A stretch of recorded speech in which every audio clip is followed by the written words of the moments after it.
People dream their whole lives just to visit where I live. People save their life earnings just to vacation where I live. Hawaii is known as paradise. Hawaii is where I was born and raised. Hawaii is where I was sex trafficked.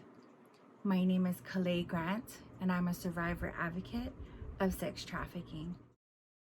Before I share my story, I ask that you take a moment and think about your daughter, your son, your family members, those that are closest to you, because this can happen to anyone.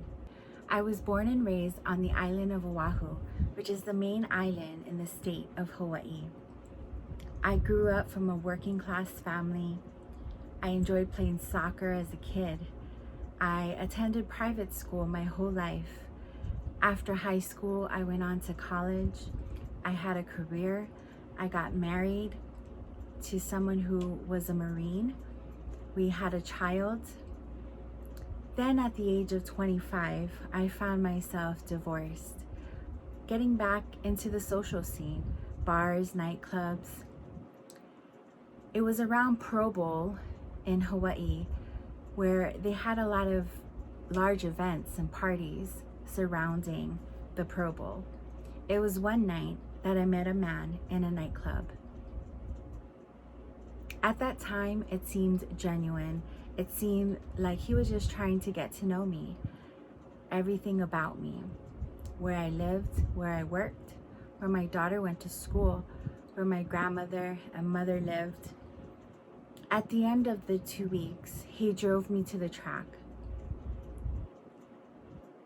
And he said, "This is the truth.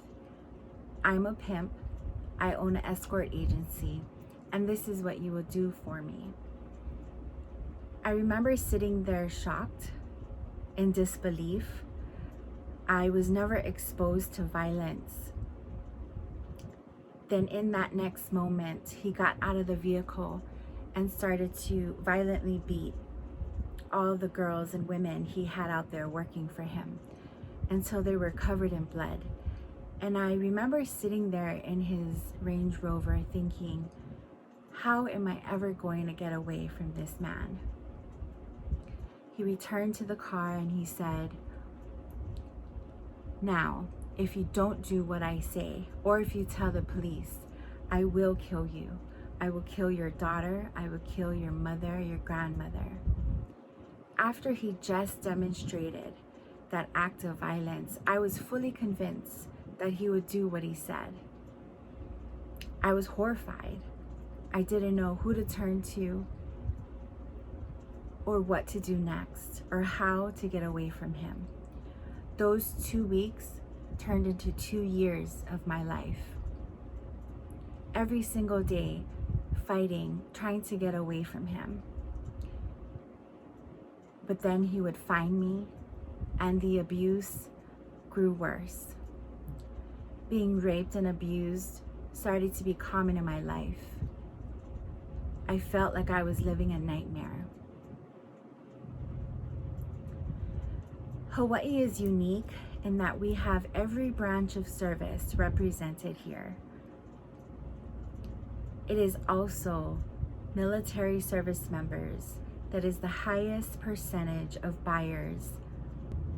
This activity occurred while service members were on duty, off duty, in uniform, out of uniform, on military bases, in homes, in barracks, in office buildings, in warehouse supply rooms, in personal vehicles and military vehicles.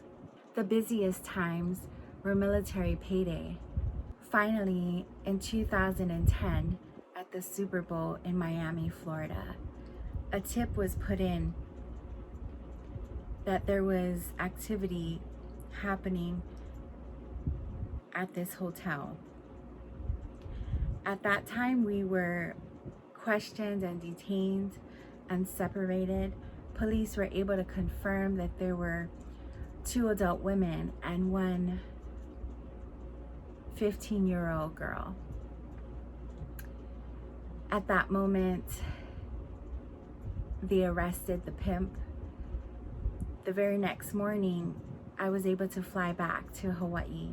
The pimp was eventually arrested, convicted, and sentenced to 22 years in federal prison. I tried to search for resources. I tried to look for agencies to help me, but none were available. It was in that moment that I vowed to be that support for others who are fighting to get out of that life, but feel trapped, feel like there's no other option. But that is why I'm here, to bring hope. That is why I share my story, so that you too can bring awareness to this issue. I now work to combat sex trafficking, to bring awareness of this issue, but also be the hope that this world needs.